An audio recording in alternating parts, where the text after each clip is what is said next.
Selanjutnya kita akan masuk pada bahan kajian kedua, yaitu keluarga atau family.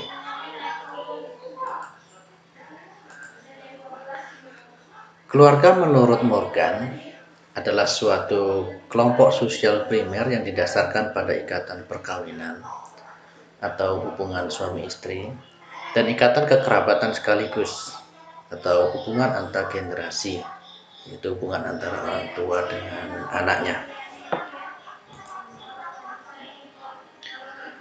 Nah, satu hal penting melalui definisi ini kita bisa melihat bahwa keluarga hanya terbentuk melalui ikatan perkawinan. Ya. Jadi untuk kelembagaan keluarga merupakan suatu perwujudan lanjutan dari ikatan perkawinan, ya, di mana hubungan suami istri dan hubungan dengan anak-anak mereka diatur di dalam kelembagaan keluarga. Mana setiap masyarakat juga menganut pola-pola tersendiri di dalam proses-proses yang terjadi dalam keluarga, misalnya itu menyangkut masalah pencarian nafkah, pengurusan rumah tangga, masalah pengasuhan, masalah pendidikan anak, masalah representasi mereka di tengah-tengah masyarakat, ekspresi emosional, dan lain sebagainya. Jadi pendek kata, kelembagaan keluarga hanya terbentuk melalui adanya ikatan perkawinan. Nah, kita perlu membedakan antara istilah keluarga dengan istilah rumah tangga. Di dalam pembahasan sosiologis, keluarga adalah salah satu bentuk kelompok primer, rumah tangga juga suatu kelompok primer.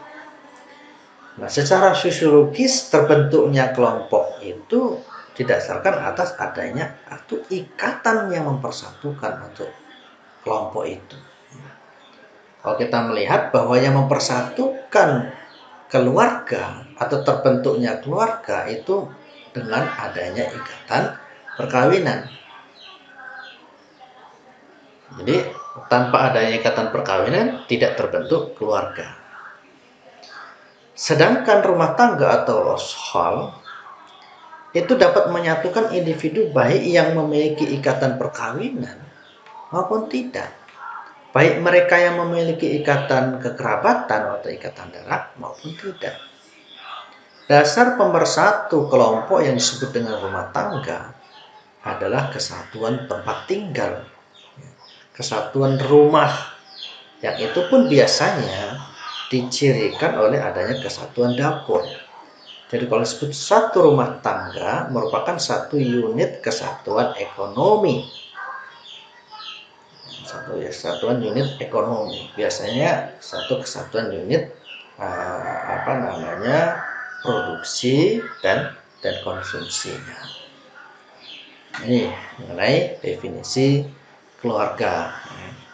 Jadi kita tegaskan sekali lagi bahwa keluarga merupakan kelompok sosial primer yang terbentuk melalui ikatan perkawinan dan atau ikatan kekerabatan.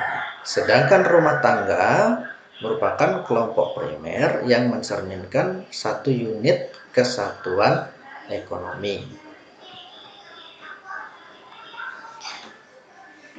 Keluarga dapat dibedakan berdasarkan tipenya. Yang pertama adalah keluarga batih atau keluarga inti. Yang kedua, keluarga luas atau extended family. Dan ketiga, persekutuan kelompok keturunan atau corporate descent group. Kita akan membahasnya satu persatu. Keluarga batih atau keluarga inti merupakan suatu unit kekerabatan yang terdiri dari pasangan suami istri yang menikah dan keturunan langsung mereka, yang memelihara suatu rumah tangga bersama dan bertindak bersama-sama sebagai suatu satuan sosial. Nah, jadi disebut keluarga inti apabila ada ikatan perkawinan antara laki-laki dengan perempuan, yang mereka ini disebut dengan suami dan istri. Ditambah dengan keturunan langsung mereka, yaitu anak-anaknya. Ini disebut dengan keluarga inti atau keluarga bati. Nah, dikaitkan dengan setting sosiologis suatu masyarakat, pola keluarga inti ini agak kurang memainkan peranan pada masyarakat agraris. Akan tetapi, pola keluarga inti ini dominan pada masyarakat yang bercorak industrialis. Jadi, kalau pada masyarakat agraris lebih didominasi oleh pola keluarga luas atau pola persekutuan kelompok keturunan. Nah, ini nanti akan kita bahas pada bahan kajian yang ketiga, yaitu tentang peranan keluarga bagi masyarakat agraris.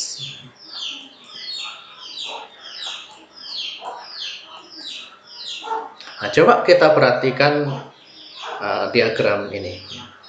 Pada diagram ini kita bisa melihat ada 3 keluarga inti, yaitu keluarga inti A, keluarga inti B, dan keluarga inti C. Nah, di sini ada ego, ya.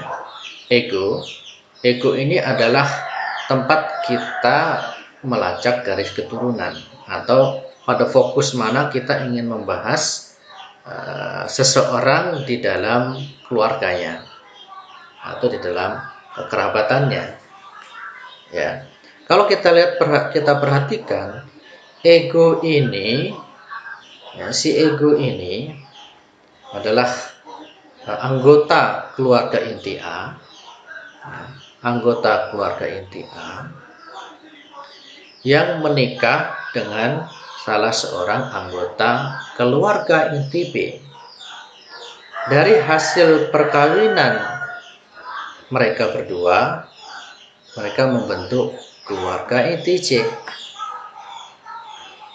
Nah, keluarga inti A bagi si ego ini disebut dengan keluarga orientasi.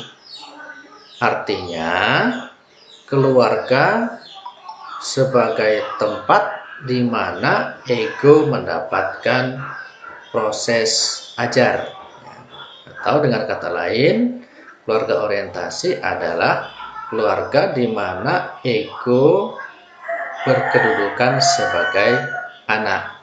Sebagai anak, tentu saja ego mendapatkan pengasuhan, pendidikan, atau secara lebih luasnya mendapatkan penanaman nilai-nilai atau sosialisasi dari kedua orang tuanya.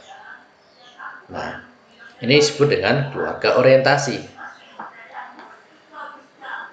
Sedangkan keluarga C ini disebut keluarga prokreasi, yaitu struktur keluarga di mana ego menanamkan nilai-nilai kepada anak-anaknya.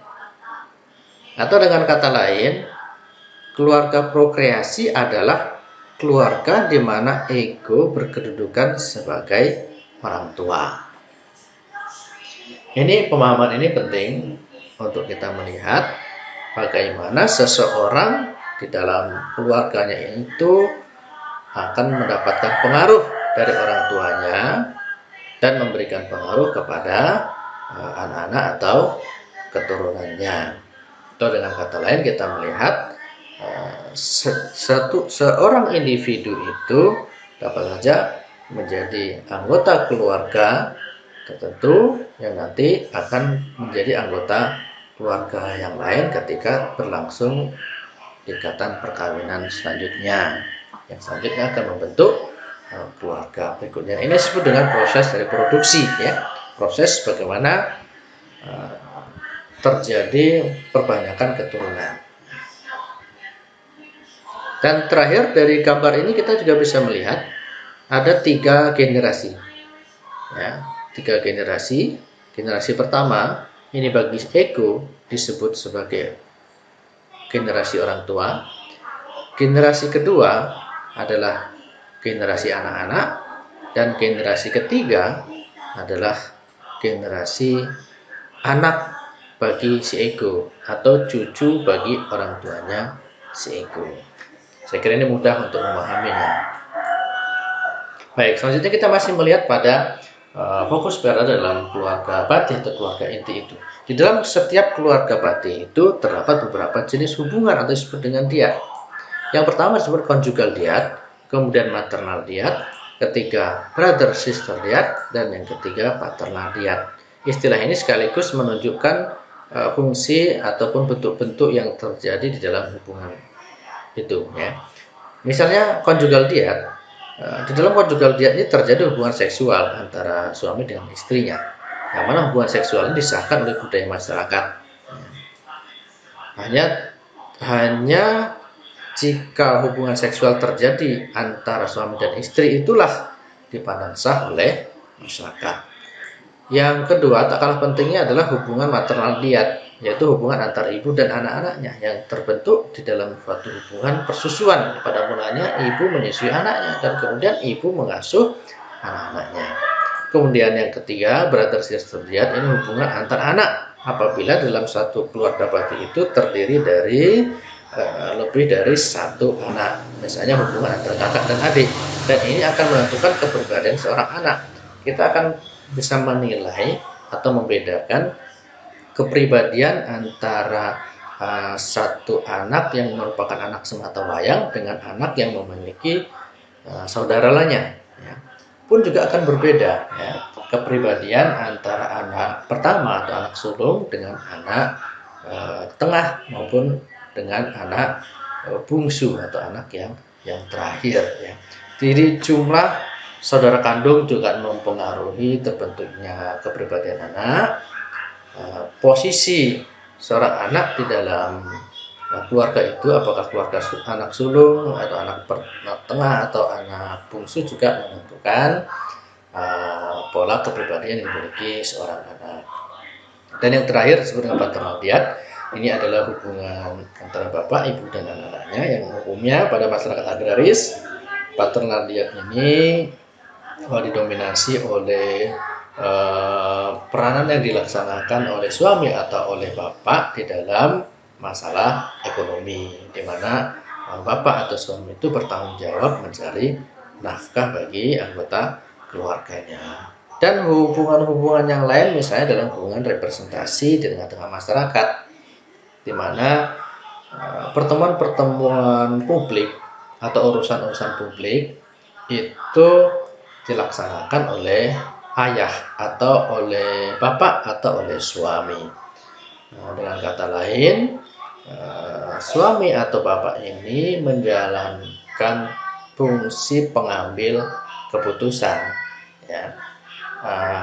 Kalau di ranah publik, ya, keterwakilan keluarga biasanya dinilai dengan kehadiran dari sang suami atau bapak, yang mereka ini disebut dengan kepala keluarga.